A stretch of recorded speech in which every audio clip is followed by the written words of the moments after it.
Okay, are we ready? I think we're ready. I think we have an audience now and we're live because it's 9:01.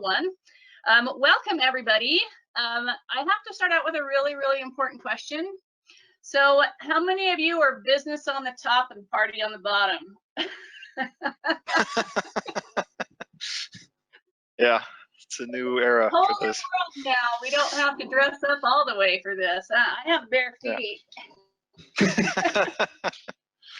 Okay, so let's start with introductions. We'll just kind of go around. I don't care how we go. Let's do ladies first. I'm Suzanne Vincent. I'm the editor-in-chief of Flash Fiction Online magazine, where we probably publish the best flash fiction on the web. I'm just saying. Anyway, I've been writing flash fiction for about 15 years, working at Flash Fiction Online for about 12, and editor-in-chief for around 7 or 8 years. So that's my background in short story writing. Let's go on with Wendy. All right, I am Wendy Nichol, and just gonna, I was gonna copy paste my website here in the chat. There you go. And I write a lot of short fiction. I particularly like flash fiction, those, under 1,000 words. I've got about 24 of those published through pro markets, places like Flash Fiction Online, Analog, Daily Science Fiction, Nature is another one. And I also was a managing editor under Suzanne here for about 3 years there. So kind of got the editorial side of flash fiction and slush reading and all of that as well. So, and I also write, I have some time travel novellas that are published through Worldweaver Press. So that's me. Awesome. Alex, let's go on with Alex. Hi, so I've had about 120 short stories published in places like Analog and Strange Horizons and Nature and all sorts of magazines and anthologies. Primarily, I write shorter fare. I would say close to half of those were probably flash fiction or very short fiction under 2,000 words. So I really like the short form. I think that there's a lot that could be done with it. And in many ways, it's harder to tell the story in under 1,000 words than it is in with less constraints. I also edit and translate. Awesome. And Andy. Yeah, I'm Andy Dudak. My originals are in Analog, magazine of fantasy and sci-fi, Clark's World, Inner Zone, and others. Yeah, mostly mid-range stuff. I've only done a few really short flash types things, and yeah, I translate too. Awesome. One with us too, right, Andy? Did you mention that? Yeah, I had one in FFO quite a few years ago. I think 2013 okay, or 14. Right. Yes. Right. Hey, Brandon. Hi, I'm Brandon O'Brien. I'm a speculative poet and writer from Trinidad and Tobago. I have short stories in Uncanny Magazines, Strange Horizons, and a handful of other places. I've been writing fiction since 2015, and I'm also the poetry editor of a magazine called Fire, a magazine of Black speculative fiction. Oh, fabulous, fabulous, fabulous. All right. Okay, so a lot of writers don't bother with writing short stories. Why should they? Oof. Oh God. Because like I feel like I speak for many an actual short story writer when we say avoid it at all costs. Your fear is perfectly understandable. But I feel like a good first answer is that short fiction is to writing as the sketch is to drawing and painting. Yeah. At first, Okay, it might be a way to good. just experiment, and then but then it becomes an art form, unto itself, I think. Right. Yeah. Yeah, that's one of the things. That's one of the things that I really love about it is, when you're only writing 1,000 words or 2,000 words or 3,000 words, you can experiment a lot more with things like voice and experimental formats and structures that wouldn't really work very well in a longer form. A few decades ago, it was considered that writing short fiction was the way to break into writing in the first place. And if you got published in places like Analog and FNSF, that was a launch pad to getting an agent and getting your novels sold, getting interest from publishers. I don't believe that's any longer true today. People should write short fiction if they want to. I mean, there's not a lot of money in it. There's not a lot of fame and fortune in it, but some of us really enjoy doing so. And there's no good reason to do it unless you love doing it. Yeah, I agree. See, I teach whole workshops on this because my whole deal is flash fiction. I teach whole workshops on how valuable learning to write flash fiction is, particularly to your development as a writer, because it forces you to write a complete story in 1,000 words or less, forces you to focus on the elements of fiction writing. Forces you to be economical. It forces you to really, I mean, besides just the experimentation, writing extremely short fiction really forces you to develop those elements of fiction well. Okay, anybody else want to add anything there? And self-editing. I feel like it really helps people, learn how to kind of, not every book needs to be a doorstop. And I think that short fiction writers kind of have to force themselves into those constraints sometimes, especially if you're writing for a particular market. Magazines can only publish so many words every month, so you kind of have to cut it down and really make it as trim and concise as possible. Yes, indeed. And I feel like, okay, let's go on. I feel like especially when it comes to getting published in magazines, I feel like because there are so many magazines whose actual word count is just a little bit shorter than the short story standard, which is somewhere around 4,000, 5,000 words. Having that extra constraint of writing specifically for a particular outlet is often like one of the better kinds of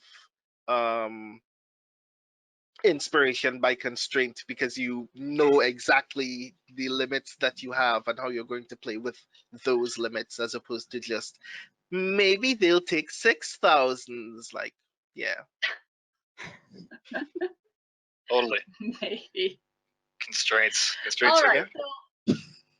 So what are some of the key differences between writing short and writing long? The scope of the conflict. Okay. Yeah. When expand on it. when you're drafting novels, you want something that's really complex, and that one problem leads into another problem, and then oh no, something unexpected happens in the middle of it that completely turns it on its head, and you've got all of those complexities. Where a short fiction, especially flash, usually focuses on one major conflict, and you may have some twists and turns in there, but you don't have that hobbits having to face series after series of issues on their way to Mount Doom. And describing every piece of wilderness they go through along the way. Yes. Right. Well, I think you can still do the try-fail cycles that Wendy is referring to. It's just the pacing of the way that you structure and frame the story, the pacing of it has to be done in a completely different fashion. And a lot of the time, the story you want to tell will dictate the length, not the other way around. So certain stories are well suited to flash fiction form, but would actually suck if you extended them to like 3,000 or 4,000 words. And certain stories really should have those 3,000 or 4,000 words and don't really work in an abbreviated form. So There's a lot of skill that comes with figuring out what length your story is supposed to be as you're sort of planning it out in your head, or actually like kind of prefiguring it out depending on your writing style. Right. I'll second Alex. I think ideally, anyway, the story suggests its own length, or it should. Right. It doesn't always work. I mean, I've written things that are way too complicated for the short form, and then, you know, reviewers call me out on it. It's too much. You're trying to shoehorn in too much. But Right. maybe when you reach a certain level, that'll happen. So how do you go about manipulating your story, molding your story into the length that you want?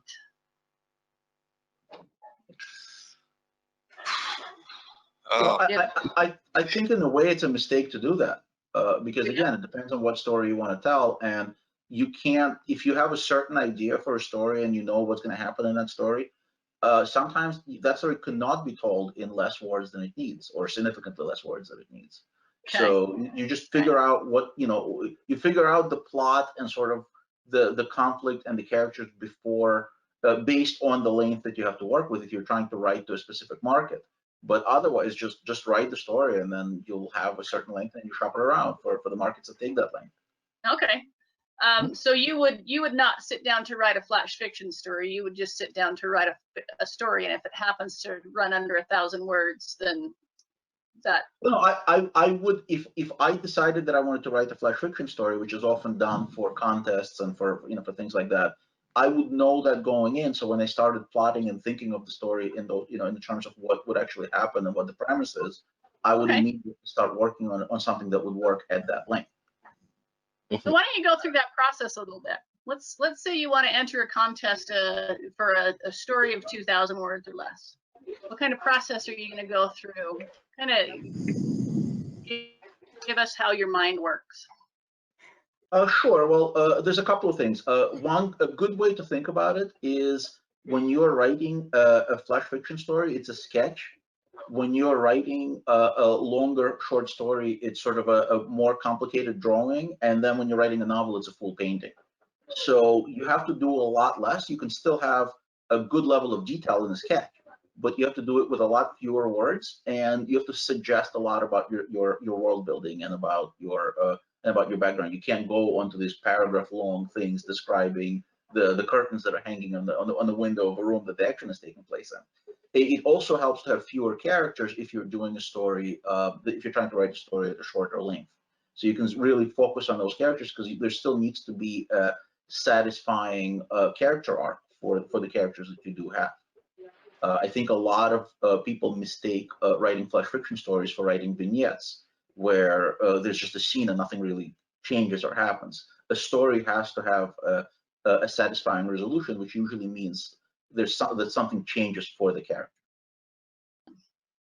So Alex was just talking about kind of his process. Anybody else want to add to that? Your process in developing a short story rather than a novel? It's really a lot of trial and error. I mean, it's for me, I waste a lot of time, waste a lot of material. I just start writing if I have an idea, and if it, suggests itself as short story length, then it'll happen. Maybe. Sometimes it'll become half of a failed novel or a quarter of a failed novel and get trunked. So it's just messy for me, anyway.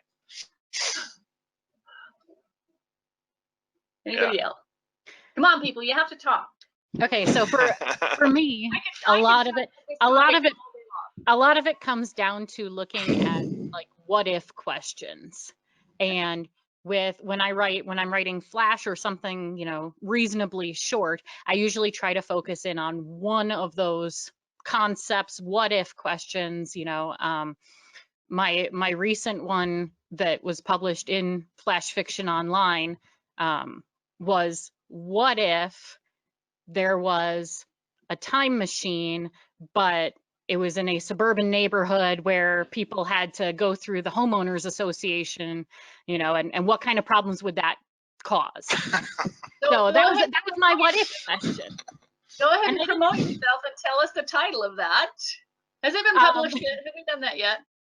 Okay, let me see if I can find a link. Didn't we publish that in April? Yep, keeping time with the Joneses. Yes. It's So, awesome.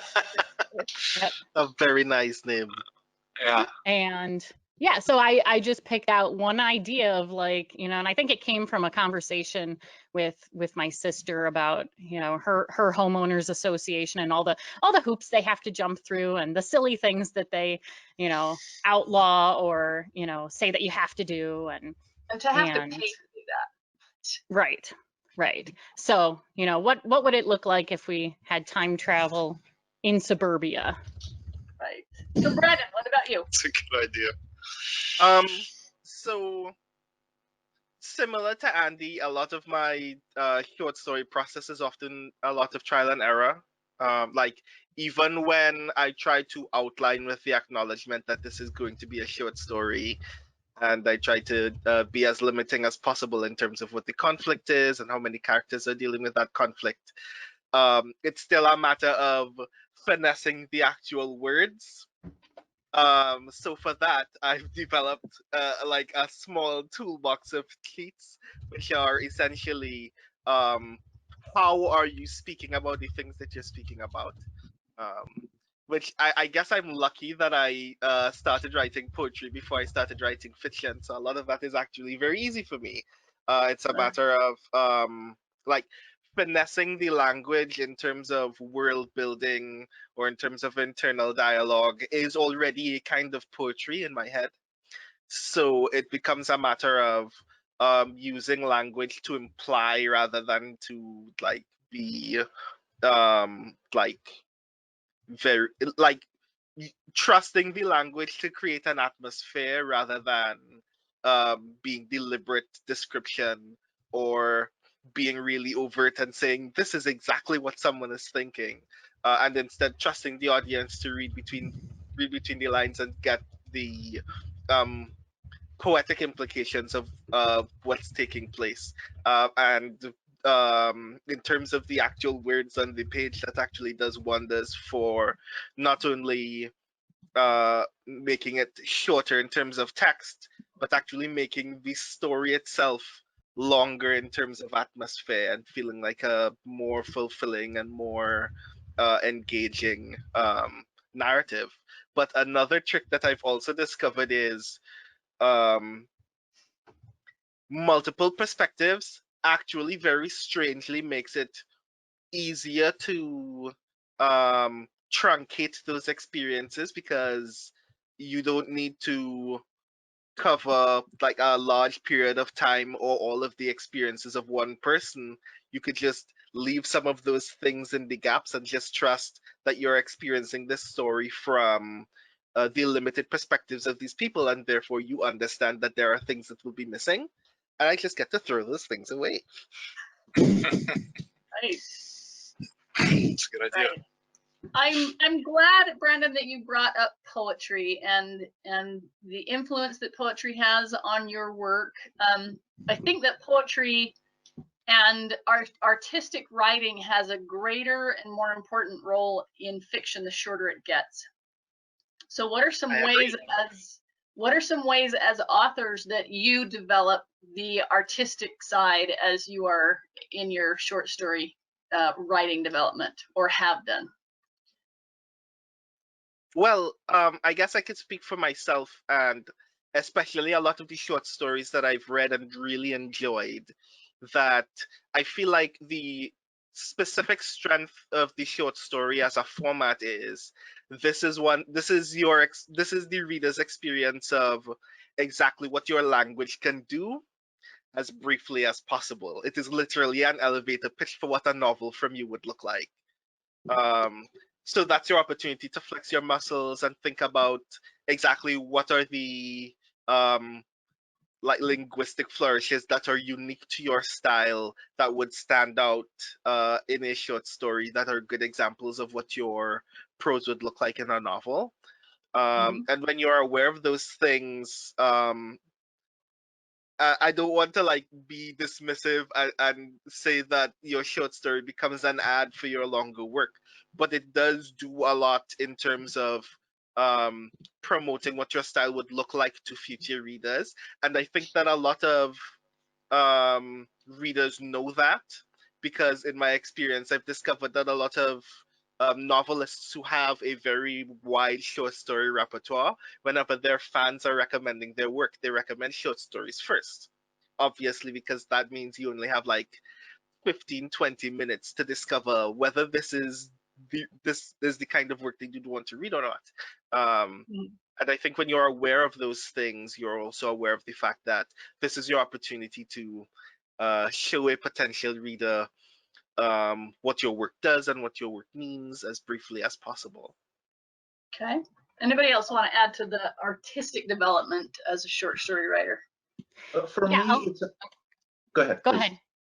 Okay, well, I was going to share a resource that I absolutely love that I know I throw out there at conferences all the time, but onebook.com/dictionary. And this is one that, I'm just putting it out on the chat there, the discourse chat. This is a resource that I use all the time to find very specific language, because that's one of the things that I found really helps with kind of tightening up the language and making it concise and making it really shine. You pick out words that are very specific to the setting, to the characters. Think about what words those characters would use. And so that's a resource that I use to kind of get some, some brain waves going here of like, what other words could I use for these things that might be sharper or crisper or give a stronger impression in the story? Okay, anybody else?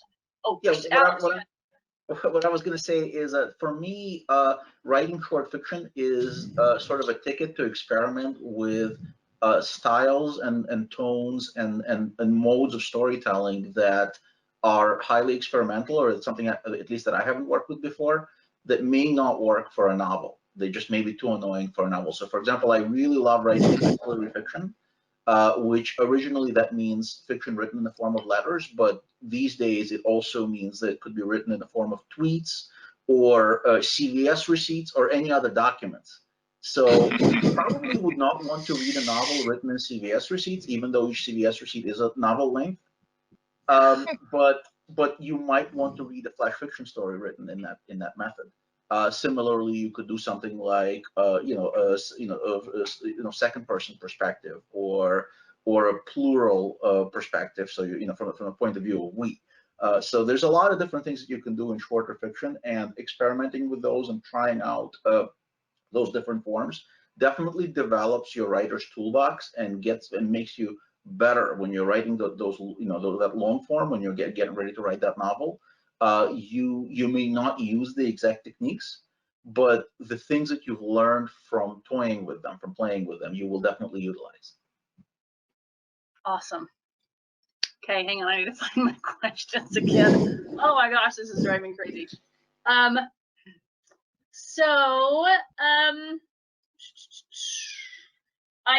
had come up with I'm experiencing brain fog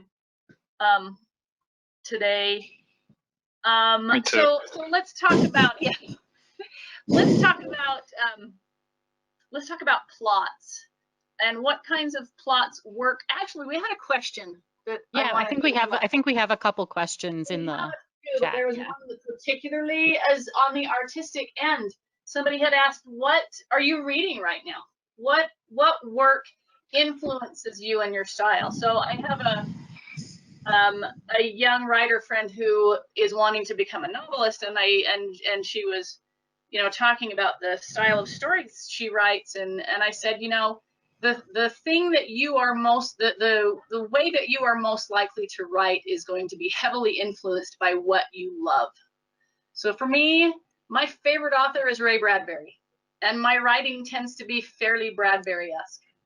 So who are you? She was asking, who are you reading right now, or who do you particularly love that you feel influences your work?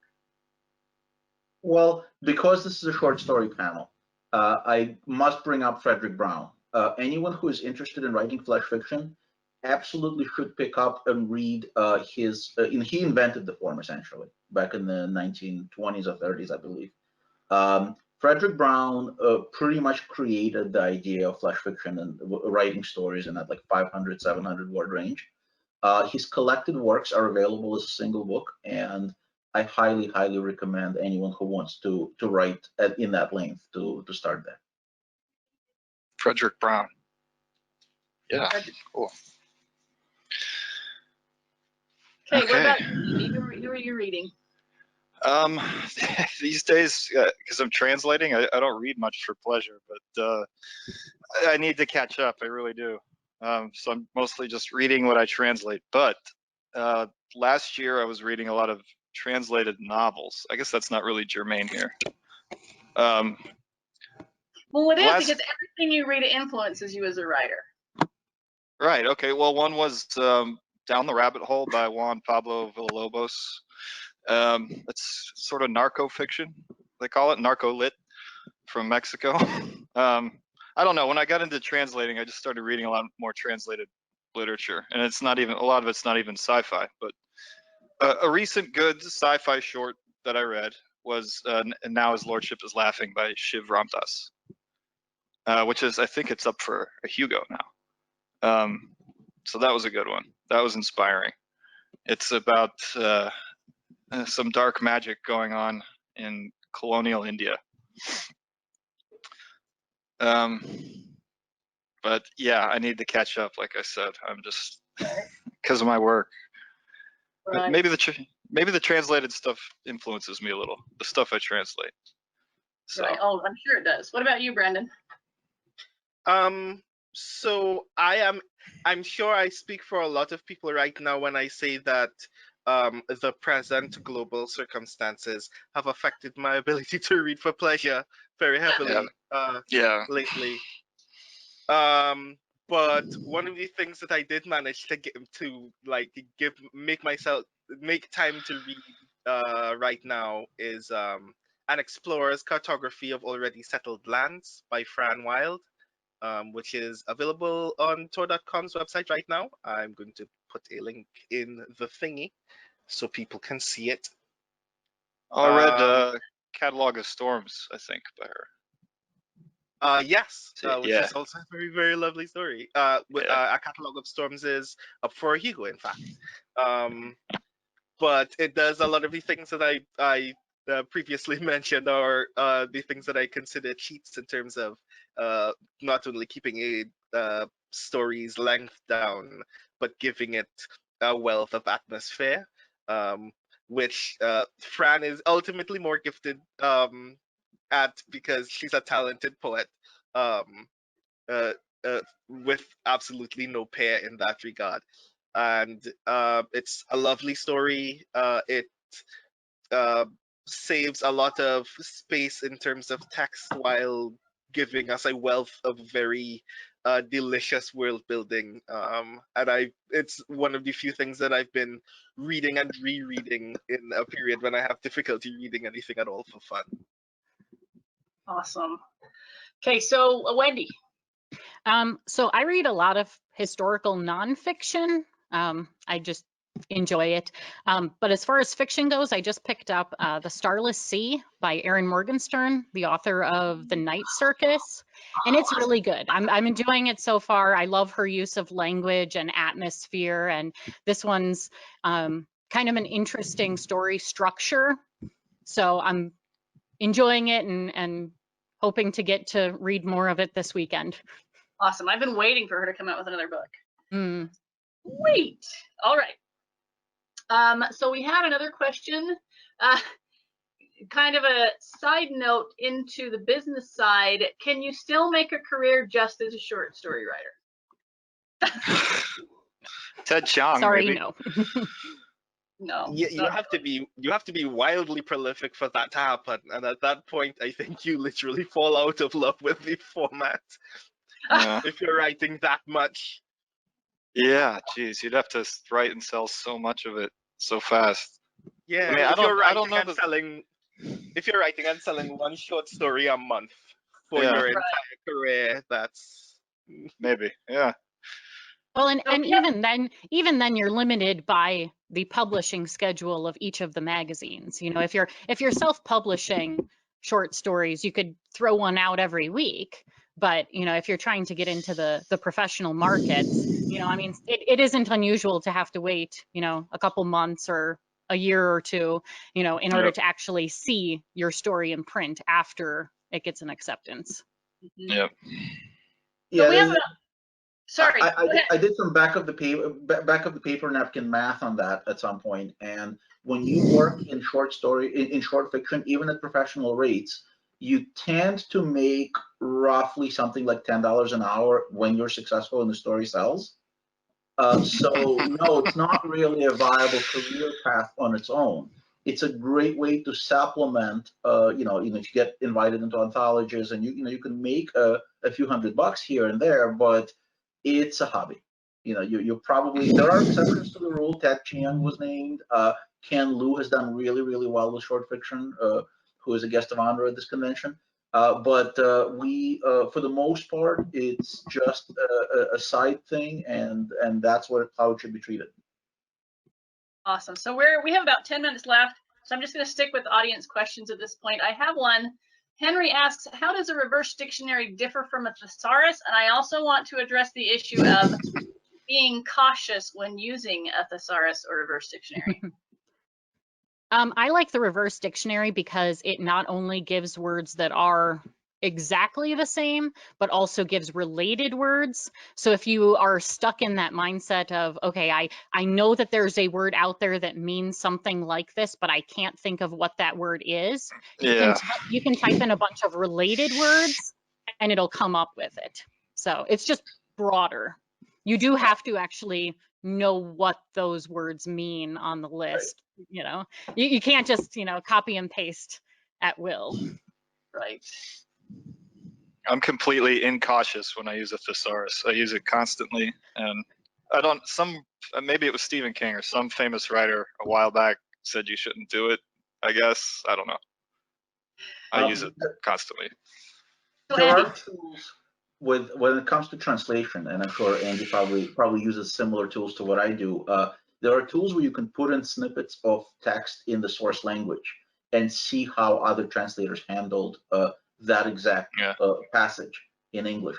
And those are actually could be used technically for just English language as well. So you could, if you're trying to say something, you can see what other authors have done with that text, because there's a lot of really interesting and instructive things when you're working with other languages. It actually makes you a better writer as well, because you're learning how to better utilize your vocabulary and how to improve it from, by stealing idioms. Something that's an idiom in a source language will sound fresh and original in English. So you could, by reading those translations widely, you're also improving your sort of your toolbox in that regard. And wildly, yeah. And wildly, yeah. So what about cautions in using a thesaurus for a new writer? You don't need to use a dollar word when a dime word will do. A lot of the time, people overuse words. This is actually very apparent in dialogue tags. New writers tend not to understand that the word "said" is an invisible word and it disappears, and you don't trip over it when you read. And so they go through all sorts of verbal acrobatics to use anything but the word "said" because they feel like they're overusing it. And it really stands out to an English language reader because we're so used to the disappearing dialogue tags. You also have to be really careful about word specific connotations.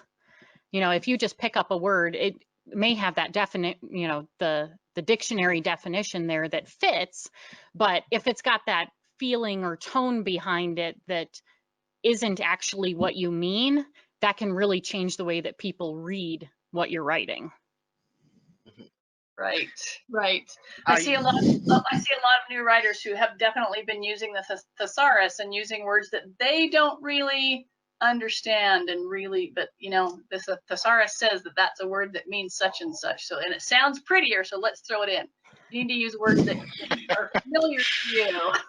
Okay, sorry, Brandon, did you have something to add? Yeah, I will say, at least in my experience, when I was a very young writer, especially in the early days of my writing poetry, I had a habit of reaching for the first $10 word that was in my head, to use um, Alex's analogy. And I actually find like the most useful purpose of a thesaurus is to remind yourself to be frugal, because often a lot of us have like very um, heavy ideas of what a useful word in a certain instance would be, when there are literally dozens of other words that we could also use. And being aware of those is also very useful.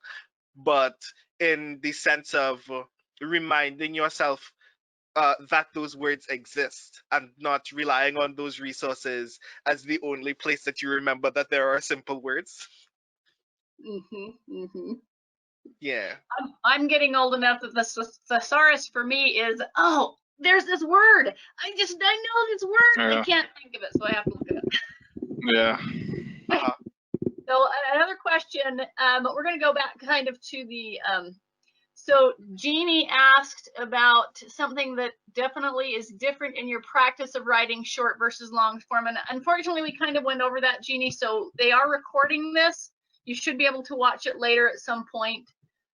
So we're going to go on to kind of questions of submitting and publication. So I had a couple of questions about how long did it take you before you were first published? Jeez. How many submissions before you got your first acceptance? I didn't count them. It depends what you count. Yeah, it It's does, a complicated question. It's a complicated question. Yeah. Because I had entered like a short story contest for some, semi-pro token, contest, and right away had success with that.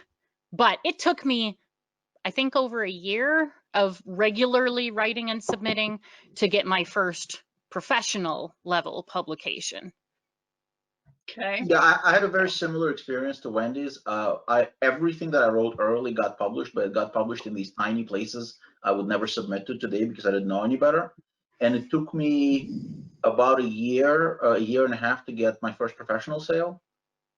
But I tend not to throw too many things away. I only have a couple, like maybe 2 or 3 stories that I've ever trunked. Everything else eventually sells. So it's just a matter of persistence and a matter of working hard and being willing to edit your work and improve it until it's sellable, and then keep knocking at those doors, because sometimes you'll get 20 or 30 rejections on the story before it sells. Yeah. To the complication of that question, one of the first short stories that I ever sold was to a collection of Caribbean science fiction and fantasy that was edited by the writer who facilitated the workshop in which I wrote that short story. Cool. And then it took another 2 years for me to ever get a short story published again in an actual paying outlet. So, like, sometimes you're lucky in terms of you have a space or community that makes it easy for you to become initially visible, and then the rest of the work happens along the way. Right. Awesome. One person asked, what's your acceptance rate, and has it gotten higher with experience? Mine's about 10% now, and it started certainly lower than that. You still get, even if you sell at professional level, you still get tons of rejections, and that's what people have to understand, that that's a standard in our industry. There's just so many more good stories, good publishable stories, than there are spots for them in professional markets. As an editor, my buy rate is something like 0.1% of what I see. Yeah. Yikes. Yeah. Ours is about 0.02%. It's pretty small. Let's see. There was one other. That was Jeannie's, and this is probably our last question. We're at 8:49 on my time, at 9:49 my time. What are some strategies you have for recovering from rejection? Also, what are some ways to get out of the dang slush pile? Oh, jeez. The answer for both of those is the same. Write more stuff. Okay, So good. just keep writing, because if you have one story out that you absolutely love and all your hopes are hanging on that one story, it's going to hurt a lot more when it's rejected than if that's one of, 10 or 15 stories that you have out that you really love and want to see published. Right. Yeah. Count I your can submissions definitely and concur. sorry, go ahead. Sorry, Alex.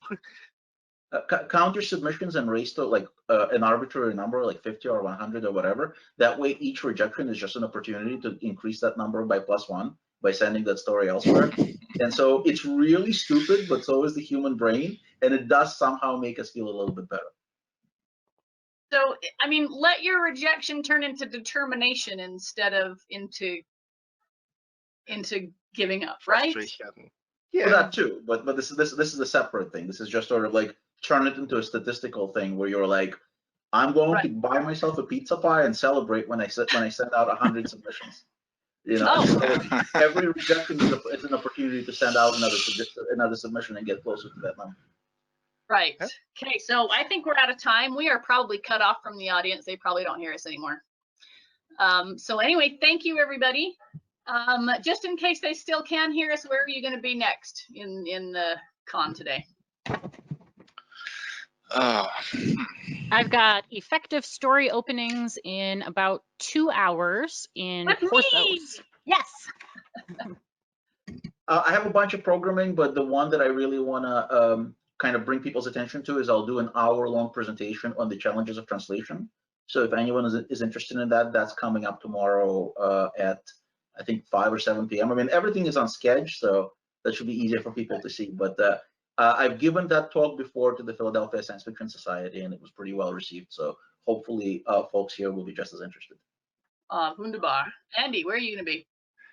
In 1 hour, it's bringing international sci-fi to an English-speaking world. Neil Clark will be there too, Rachel Cordasco, S. Joyi Liu, Liz Gorinsky. Awesome. Yeah. And Brandon?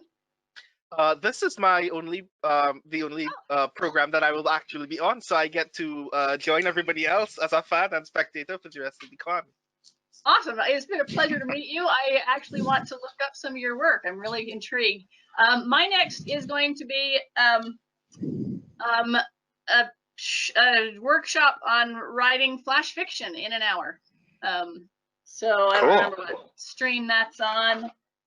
Felton. So anyway, that's really short. I think that one's full. But anyway, thank you all very, very much. And we just have to sit here and wait to be dismissed.